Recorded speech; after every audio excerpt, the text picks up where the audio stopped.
წარმოიდგინეთ სამყარო, სადაც რომი არ არის მთავარი ძალა. სამყარო, სადაც ხმელთაშუა ზღვა ერთი მდიდარი და იდუმალი ქალაქის, კართაგენის საკუთრებაა.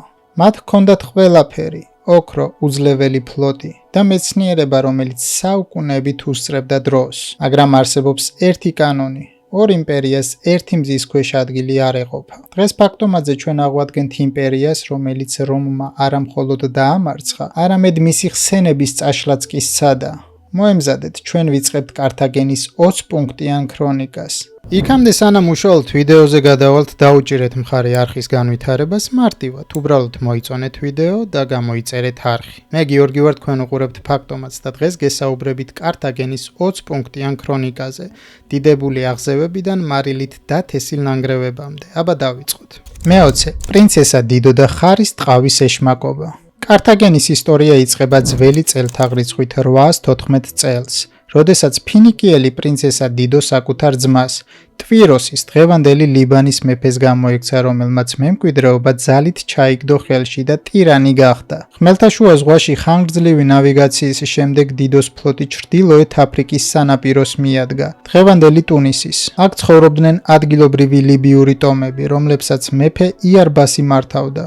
დიდოს სჭირდებოდა უსაფრთხო ნავსადგური თავისი ხალხისთვის, მაგრამ იარბას არ სურდა უცხოელებისთვის დიდი ტერიტორიის დათმობა. დიდომ იარბას თხოვა, მომეცით მხოლოდ იმდენი მიწა, რამდენსაც ერთი ხარის ტყავი დაიფარავს. მეფეს გაეცინა, ეგონა რომ ეს იყო სასაცილოდ მცირე ფართობი და დასთანხმდა. დიდომ აიღო უზარმაზარი ხარის ტყავი და ის კი არ დააფინა, არამედ უწვრილეს. ძაფისებრ ზოლება დაჭრა. ამ გრძელი ზოლების ერთმანეთზე გადაბმით მან მიიღო ძალიან გრძელი თოკი. ამ ბორცვზე აშენდა კართაგენის ციტადელი, რომელსაც ეწოდა ბირსა, რაც ბერძნულად ტყავს ნიშნავს.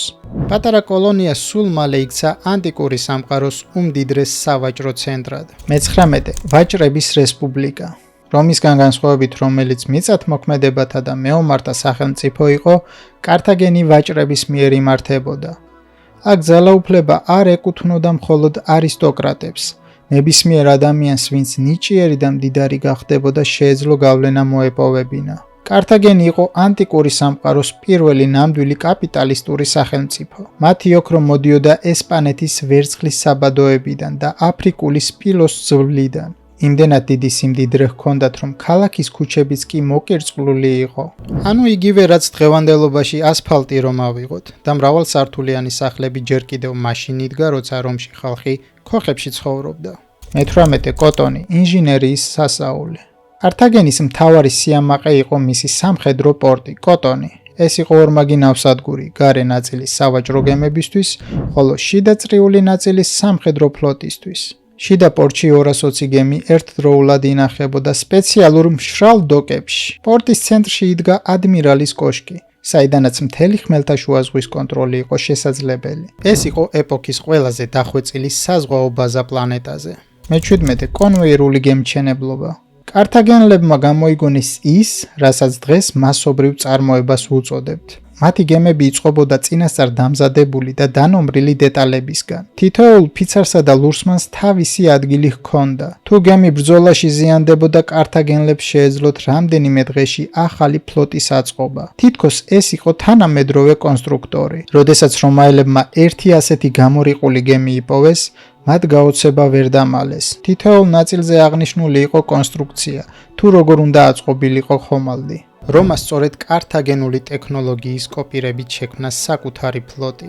მე-16 ხანო მეზღვაური და აფრიკის აღმოჩენა. მაშინ როცა სხვა ერების სანაპიროს არ სცილდებოდნენ, კართაგენელმა ადმირალმა ჰანომ ძველი წელთაღრიცხვით მე-5 საუკუნეში ნამდვილი გმირობა ჩაიდინა. მან 60 გემით გაიარა გიბრალტარის სრუტე და აფრიკის დასავლეთ სანაპიროს გაჰქვა. მან მიაღწია დღევანდელ კამერუნსა და გაბონს. სწორედ ჰანოს ჩანაწერებში გვხვდება პირველი ბალნიანი ადამიანის აღწერა, რომლებსაც მან გორილები უწოდა. კართაგენელები იყვნენ პირველი ნამდვილი მკვლევარები, რომლებმაც შექმნეს სავაჭრო გზები იქ, სადაც სხვებს სიკვდილის ეშინოდათ. მათი გეოგრაფიული ცოდნა რომისთვის მიუწვდომელი იყო საუკუნეების მანძილზე. მე-15 ბალ ჰამონი და მსხვერპლ შეწირვის საშინელი საიდუმლო. კართაგენის ისტორიას აქვს ერთი ძალიან ბნელი მხარე, რომელსაც რომი მოგვიანებით პროპაგანდისთვის იყენებდა. საუბარია ღმერთ ბაალ ჰამონისთვის ბავშვების მსხვერპ შეწირვაზე. კართაგენის ნანგრევებში აღმოჩენილია ტოფეტები, ადგილები, სადაც ათასობით ბავშვის ფერფლია დაცული. ზოგიერთი ისტორიკოსი მიიჩნევს, რომ ეს იყო უმაღლესი მსხვერპლი, რომელსაც ქალაქის ელიტა კრიზისულ მომენტებში გასცემდა. ეს ფაქტი კართაგენს მეზობელი ერების თვალში სასტიკ და საშიშ იმპერიად აქცევდა. მე-14 დაქირავებული არმია. კართაგენს არ ყავდა საკუთარი დიდი არმია. მათ ჰქონდათ იმდენი ოქრო, რომ შეეძლოთ მთელი მსოფლიოდან საკუთარი მეომრების დაქირავება. ნუმიდიელი მხედრები, ბალერიალი მეშურდლეები, ესპანელი ქვეითები და ბერძენი ოფიცრები. ეს იყო მულტინაციონალური არმია. ერთის მხრივ მათ დიდ ძალას აძლევდა, მაგრამ მეორეს მხრივ დაქირავებული ჯარისკაცები მხოლოდ ფულისთვის იბრძოდნენ. თუ გადახდა დააგვიანდებოდა, ისინი თავად ხდებოდნენ საფრთხე ქალაქისთვის.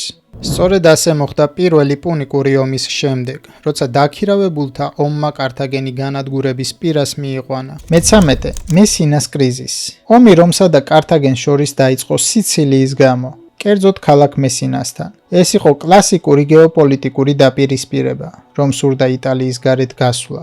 კართაგენი კი სიცილიას თავის ეზოდ მიიჩნევდა. პირველი პუნიკური ომი 23 წელს გაგრძელდა. ეს იყო ანტიკურობის მსოფლიო ომი.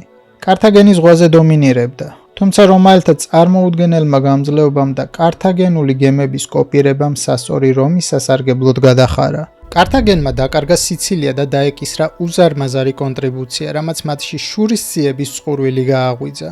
მე-12 ჰამილკარ ბარკა და შურისძიების ფიცი. კართაგენის დამარცხების შემდეგ გენერალმა ჰამილკარ ბარკამ გადაწყვიტა ახალი იმპერიის შექმნა ესპანეთში. ის იყო ჰანიბალის მამა. ჰამილკარს სძულდა რომი და სჯეროდა, რომ კართაგენი მხოლოდ მაშინ გადარჩებოდა, თუ რომს გაანადგურებდა. ლეგენდის თანახმად მან თავისი 9 წლის შვილი ჰანიბალი ტაძარში მიიყვანა და აიძულა დაეფიცა, რომ მთელი სიცოცხლის მანძილზე რომის დაუძინებელი მტერი იქნებოდა.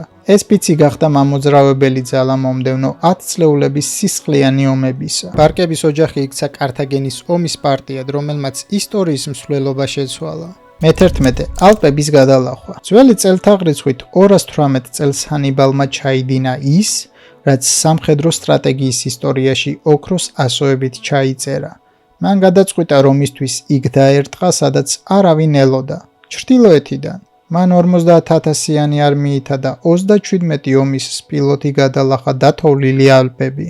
ეს იყო ჯოჯოხეთური გზა, მეწყრები, ყინვა და ადგილობრივი ტომების თავდასხმები. ჰანიბალმა დაკარგა არმიის ნახევარი და თითქმის ყველა სპილო, მაგრამ როცა ის იტალიის ველებზე დაეშვა, რომი პანიკამ მოიცვა. არავის ჯეროდა, რომ ადამიანს შეეძლო ბუნების ამ ბარიერის გადალახვა ომის პირობებში. მე-10 კანეს ბრძოლა, ტაქტიკური შედევრი. ძველი წელთაღრიცხვით 216 წელს ჰანიბალმა რომს თავისი ისტორიის ყველაზე მძიმე დარტყმა მიაყენა. კანესთან ბრძოლაში მან გამოიყენა ეგრეთ წოდებული ორმაგი ალყის ტაქტიკა. მან თავის ცენტრს განზრახ დაახევინა უკან, რითაც რომაელები მახეში შეიტყუა. შემდეგ კი ფლანგებიდან და ზურგიდან დაარტყა. ერთ დღეში 70,000-ზე მეტი რომაელი ჯარისკაცი დაიღუპა. რომში არ იყო დარჩენილი ოჯახი, რომელსაც წევრი არ დაეკარგა. ეს იყო მომენტი, როცა რომის სახელმწიფოებრიობა ბეწვზე ეკიდა. ჰანიბალი რომის კარიბჭესთან იდგა, თუმცა მას არ ჰქონდა საკმარისი ტექნიკა ქალაქის ასაღებად. მე-9 ჰანიბალი კარიბჭესთანაა. ეს ფრაზა საუკუნეების მანძილზე რომში შიშის ზარს სცემდა ყველას. 15 წლის განმავლობაში ჰანიბალი დათარეშობდა იტალიაში და რომი ვერაფერს უხერხებდა. რომაელი დედები შვილებს ამ სახელით აშინებდნენ. რომმა გამოიყენა ფაბინური სტრატეგია. ისინი არ შედიოდნენ ჰანიბალთან პირდაპირ ბრძოლაში, არამედ აწარმოებდნენ გამოფიტვის ომს. კართაგენის სენატმა შურისა და პოლიტიკური ინტრიგების გამო ჰანიბალს დამატებითი ჯარი არ გაუგზავნა. ეს იყო ისტორიული შეცდომა. კართაგენელმა ვაჭრებმა არჩიეს მოკლევადიანი მოგება გლობალურ გამარჯვებას. მერვე სციპიონ აფრიკელი. რომა საბოლოოდ იპოვა ადამიანი, რომელიც ჰანიბალის გენიას გაუტოლდა. მან შეისწავლა ჰანიბალის ყველა ტაქტიკა და ომი კართაგენის კედლებთან გადაიტანა აფრიკაში. ძველი წელთაღრიცხვით 202 წელს ზამას ბრძოლაში სციპიონმა პირველად დაამარცხა ჰანიბალი. მან იცოდა, რომ სპილო, როცა ის მთელი სიჩქარით მორბის, ძალიან რთული სამართავია. ის პირდაპირ მიქრის და მკვეთრად მოხვევა უჭირს. ამიტომ მან რომაული ლეგიონები ჩვეულებრივ მჭიდრო წყობის ნაცვლად ჭადრაკისებურად დააყენა, რომაელებმა რიგში დერეფნები დატოვეს, სადაც სპილოებმა გაიარეს ისე, რომ ზიანი არ მიუყენებიათ. სანამ სპილოები ამ ხაზებში გარბოდნენ, გვერდებზე მდგომა რომაელებმა მათ შუბები დაუშინილს. სპილოები ისე დაიბნენ და შეშინდნენ, რომ ზოგი უკან გაბრუნდა და საკუთარი კართაგენული ჯარი გათელა. სციპიონმა ჰანიბალს საკუთარი იარაღი მისივე წინააღმდეგ შემოუტრიალა. ამ გამარჯვებამ საბოლოოდ გატეხა კართაგენი წელში და რომი მსოფლიო ბრძანებლად იქცა. მეშვიდე კართაგენის ეკონომიკური ფენიქსი. მეორე ომის შემდეგ კართაგენი განადგურებული უნდა ყოფილიყო, მაგრამ ვაჭრობის ნიჭმა თავისი გაიტანა. სულ რაღაც 10 წელიწადში ქალაქი ისე აყვავდა, რომ რომს ვალი ვადაზე ადრე გადაუხადეს. მათ შექმნეს უზარმაზარი სოფლის მეურნეობა, განსაკუთრებით ზეთის ხილის პლანტაციები. რომის სენატში ეს შიშს იწვევდა. სენატორი კანტონი ყოველი გამოსვლის შემდეგ აჩვენებდა ახალ მოკრეფილ კართაგენულ ლეყს და ამბობდა: ეს ქალაქი ჩვენგან მხოლოდ 3 დღის სავალზეა და ისევ მდიდარია. სწორედ კართაგენის სიმდიდრე გახდა მისი საბოლოო დაღუპვის მიზეზი. მეექვსე, კანტონი და ფატალური ფრაზა. მარკუს პორციუს კანტონი გახდა კართაგენის მთავარი მტერი. ის მიხვდა, რომ სანამ კართაგენი არსებობს, რომი ვერასდროს იქნება მშვიდად. მისი ლეგენდარული ფრაზაა: გარდა ამისა, ვფიქრობ, კართაგენი უნდა განადგურდეს. იქცა რომის საგარეო პოლიტიკის მთავარ დოგმად. რომაელებს სჭირდებოდათ საბაბი ომისთვის. მათ კართაგენს აუყენეს აბსურდული მოთხოვნები. ჯერ იარაღის ჩაბარება, შემდეგ კი ქალაქის დატოვება და სანაპიროდან 15 კილომეტრის მოშორებით დასახლება. ეს კართაგენისთვის სიკვდილს ნიშნავდა, რადგან მათი ცხოვრება ზღვასთან იყო დაკავშირებული. მეხუთე, მესამე პუნიკური ომი, გენოციდის დასაწყისი. როდესაც კართაგენელებმა უარი თქვეს ქალაქის დატოვებაზე, დაიწყო მესამე პუნიკური ომი, ძველი წელთაღრიცხვით 159-156 წელს. ეს აღარ იყო ომი გავლენისთვის, ეს იყო ომი გადარჩენისთვის. კართაგენელებმა გამოავლინეს წარმოუდგენელი გმირობა. რადგან იარაღი უკვე ჩაბარებული ჰქონდათ, მათ დაიწყეს ახლის ჭედვა ტაძრების ოქრო ვერცხლისგან. ქალებმა თმები დაიჭრეს, რათა კატაპულტირებისთვის სიმები დაემზადებინათ. 3 წლის განმავლობაში მშიერი და ბლოკადაში მოქცეული ქალაქი იგერიებდა მსოფლიოს უძლიერეს არმიას. მეოთხე, კოტონის დაცემა და ქუჩის ბრძოლები. ძველი წელთაღრიცხვით 156 წელს რომაელებმა საბოლოოდ გაარღვიეს კედლები. ბრძოლა გრძელდებოდა 6 დღე და 6 ღამე. თითოეული სახლისთვის, თითოეული სართულისთვის. რომაელები წვავდნენ შენობებს, სადაც ხალხი იყო თავშეფარებული. კართაგენის ვიწრო ქუჩები ცხედრებით გაივსო, ხოლო ქალაქის მცველები ბოლო წუთამდე არ ნებდებოდნენ.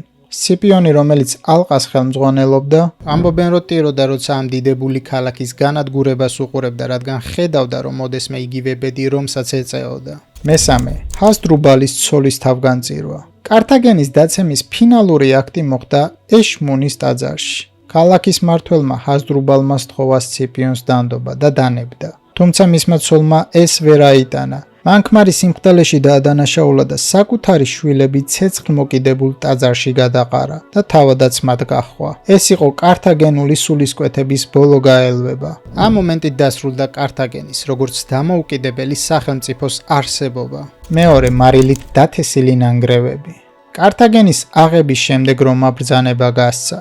ქალაქი მიწასთან უნდა გასწორებულიყო. ყოველი შენობა, ყოველი კედელი დაინგრა. ლეგენდის თანახმად რომაელებმა ნანგრევებს მარილი მოაყარეს, რათა მის მიწაზე სიცოცხლეს აღარასდროს ეხარა და ის წყეულ ადგილად ქცეულიყო. მიუხედავად იმისა, რომ ზოგიერთი ისტორიკოსი მარილის მოყრას სიმბოლურ ჟესტად მიიჩნევს, ფაქტი ერთია, რომ ყველაფერი გააკეთა კართაგენის ხსენების წასაშლელად. გადარჩენილი 50,000 ადამიანი მონებად გაყიდეს და კართაგენი რუკებიდან გაქრა. პირველი, წაშლილი ისტორიის მემკვიდრეობა. ყველაზე დიდი ტრაგედია ისაა, რომ ჩვენ თითქმის არ გვაქვს კართაგენული წყაროები. ყველაფერი, რაც მათ შესახებ ვიცით, დაწერილია მათი მტრების, ბერძნებისა და რომაელების მიერ, რომმა გაანადგურა მათი ბიბლიოთეკები და ლიტერატურა. თუმცა დღეს არქეოლოგია გვიჩვენებს, რომ კართაგენი იყო ცივილიზაცია, რომელსაც შეეძლო მსოფლიოსთვის სხვა გზა ეჩვენებინა. ვაჭრობის, აღმოჩენებისა და ტექნოლოგიების გზა. რომა მოიგო ომი, მაგრამ კართაგენმა დატოვა კითხვა, როგორი იქნებოდა მსოფლიო ჰანიბალს რომ გაემარჯვა. დღეს კართაგენის დიდებული პორტიდან მხოლოდ პატარა ტბა დარჩა. ხოლო მისი სასახლეების ნაცვლად ქვებია მიმოფანტული. რომმა შეასრულა თავისი დაპირება. მან წაშალა ქალაქი, მაგრამ ვერ წაშალა მისი აჩრდილი. ისტორიას გამარჯვებულები წერენ, მაგრამ სიმართლე ადრე თუ გვიან მაინც ამოტივტივდება ხოლმე ზღვის ტალღებიდან. თქვენ როგორ ფიქრობთ, იყო თუ არა რომის სისასტიკე გამართლებული, თუ ამით კაცობრიობამ რაღაც უფრო დიდი დაკარგა? დამიწერეთ კომენტარებში თქვენი აზრი. ეს იყო ფაქტომატი. გამომიწერეთ, რომ არ გამოტოვოთ სხვა დავიწყებას მიცემული იმპერიების ისტორიები. მომავალ შეხვედრამდე.